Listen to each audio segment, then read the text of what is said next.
پوری 50 سال اسی چٹائی ہی پر لیٹے ہیں. کیوں؟ ان کے پاس آمدنی تھی نہیں اتنی کہ جس میں سے، اور حکومت کتنی بڑی، اتنی بڑی حکومت کے بادشاہ ہیں، کروں پر کے ساتھ حکومت چل رہی ہے، خوب ٹھاٹ سے چل رہا ہے. اور حکومت کے مال کا بھی حال کیا ہے، کتنی احتیاط سے حکومت کا مال. دیکھو اس زمانے میں جیسا آج کل کا زمانہ ہے نا، آج کل آرٹس کا زمانہ ہے، تمام لغویات پر حکومتیں خوب انعام دیتی ہیں، اسپورٹس پر اور اس پر بھی، اور ناچ پر بھی، اور گانے پر بھی بڑے بڑے انعامات ملتے ہیں. اس زمانے میں شاعری کا دور تھا، شاعر قصیدے کہہ کر بادشاہ کی تعریف میں قصیدے کہہ کر لاتے تھے، اور قصیدے سن کر بادشاہ مگن ہوتے تھے، بڑے بڑے انعامات دیا کرتے تھے. عالمگیر رحمت اللہ علیہ جب تخت حکومت پر بیٹھے ہیں، بادشاہ بنے ہیں، تو سارے ملک کے بڑے بڑے شعراء بڑے شاندار قصیدے کہہ کر کے، وہ فارسی کا دور تھا، فارسی میں قصیدے کہہ کر کے لے کر کے حاضر ہوئے. بادشاہ کو سنانے کی اجازت مانگتے ہیں، بادشاہ کے یہاں سنانے کی اجازت ہے ہی نہیں، کوئی اجازت ملتی نہیں کسی کو، کیونکہ ان کا قصیدہ سنیں گے تو انعام دینا پڑے گا. انعام کا میرے باپ کے گھر سے دوں گا، کہاں سے دوں گا میں؟ حکومت کا بیت المال. عالمگیر نے کہا میرا مال تھوڑا ہی ہے، ان کا قصیدہ سنوں گا تو انعام میں کہاں سے دوں گا؟ میرے پاس تو کچھ ہے ہی نہیں. اور سرکاری خزانہ میرے باپ کا تھوڑی ہی ہے کہ جس کو جاؤں اتنا دے دوں. کسی کو اجازت نہیں مل رہی. خیر ان شاعروں نے وزراء سے کانٹیکٹ کیا اور وزیروں کو تیار کیا کہ وزیر سفارش کریں. تو وزیروں نے سفارش کی اور بادشاہ سے کہا کہ حضور یہ تو جو شاعر ہیں ان کی مثال تو کتوں جیسی ہے، اس کو گوشت کا ٹکڑا ڈال دو تو وہ کھانے میں مشغول ہو جائے گا، اور نہیں ڈالو گے تو بھونکے گا. یہ تو شاعروں کی زبان بند کرنی ضروری ہے، ورنہ یہ تو اگر برائی میں انہوں نے اگر قصیدے کہنے شروع کر دیا تو ساتویں زمین کے پاتال میں اتار دیں گے. اس لیے کچھ نہ کچھ انعام دے کر ان کی زبان بندی کرنی ضروری ہے. اس لیے ان کو باریابی کا موقع دینا چاہیے، ان کے کلام سننا چاہیے، کچھ نہ کچھ انعام دینا پڑے گا، ورنہ تو اگر یہ تو برائی کرنے لگ گئے تو ستیہ ناش کر دیں گے. اس زمانے میں شاعروں کی صورتحال ایسی تھی جیسے آج کل میڈیا کا مسئلہ ہے. جرنلسٹ کا جو ہے، اگر جرنلسٹ کسی کے پیچھے پڑ جائے تو اس کو ستیہ ناش کر دیں. بادشاہ نے کہا کہ اچھی بات ہے، جاؤ ان سے کہو کہ وہ اپنے تمام شعراء میں جو سب سے بڑا جس کو وہ مانتے ہوں، اپنا بڑا لیڈر مانتے ہوں، وہ ایک شاعر کو دربار میں اجازت ہے کلام سنانے کی. تو جو سب سے بڑا اس زمانے کا شاعر تھا اسے اجازت ملی اور وہ دربار میں قصیدہ پڑھ سنانے کے لیے کھڑا ہوا. اور اس نے قصیدہ یہاں سے شروع کیا، اے کہ تاج دولت برسرت. بس یہاں تک جملہ بولا اور عالمگیر رحمت اللہ علیہ نے کہا کہ شاعر عروض میدانی، کہا اے شاعر فن عروض جانتا ہے؟ فن عروض میں وزن ہوتا ہے، وزن کے اوپر شعر کو کاٹا جاتا ہے. تو پوچھا کہ شاعر عروض میدانی فن عروض جانتا ہے؟ اب اس نے جو ایک دم اپنے دماغ کے اندر تختی کی، تو تختی میں کیا، اے کہ تاج دو، یہ تو ادھر چلا گیا، اور لت برسر ادھر چلا گیا،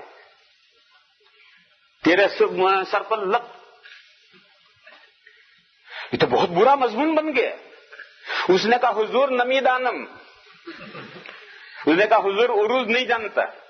کہا بخشیدم، جا معاف کیا. وہ بھاگا اور باہر جا کر کہا بھاگو یہاں تو گردن اڑے گی، انعام تو ملے گا نہیں، یہاں تو گردن اڑے گی، بھاگو یہاں سے. بس اتنا جملہ سنا ہے اور اسی جملے میں پکڑ لیا ہے، اس میں جو غلطی کی تھی اس نے اسی میں پکڑ لیا. کہ عالمگیر رحمت اللہ علیہ خلیفہ راشد تھے. تو میں تو اصل مضمون کیوں، وہ جو حضور والی زندگی، وہ زندگی کے نمونے آ رہے ہیں سب. جو طریقہ حضور کا حکومت کرنے کا تھا وہ طریقے پر قیامت تک جو بھی حکومت کرے گا وہ خلیفہ راشد ہے. خلافت علی منہاج النبوہ جو بھی کرے گا وہ سب خلفائے راشدین ہیں. اور خلفائے راشدین اسلام میں صرف 4 ہی نہیں ہیں، ہزاروں ہو سکتے ہیں، اور آج بھی ہو سکتے ہیں، اور آئندہ بھی ہو سکتے ہیں، اور قیامت تک سبھی ہو سکتے ہیں. اور وہ جو 4 خلفائے راشدین ہیں وہ تو بالکل حضور سے متصل آئے ہوئے ہیں.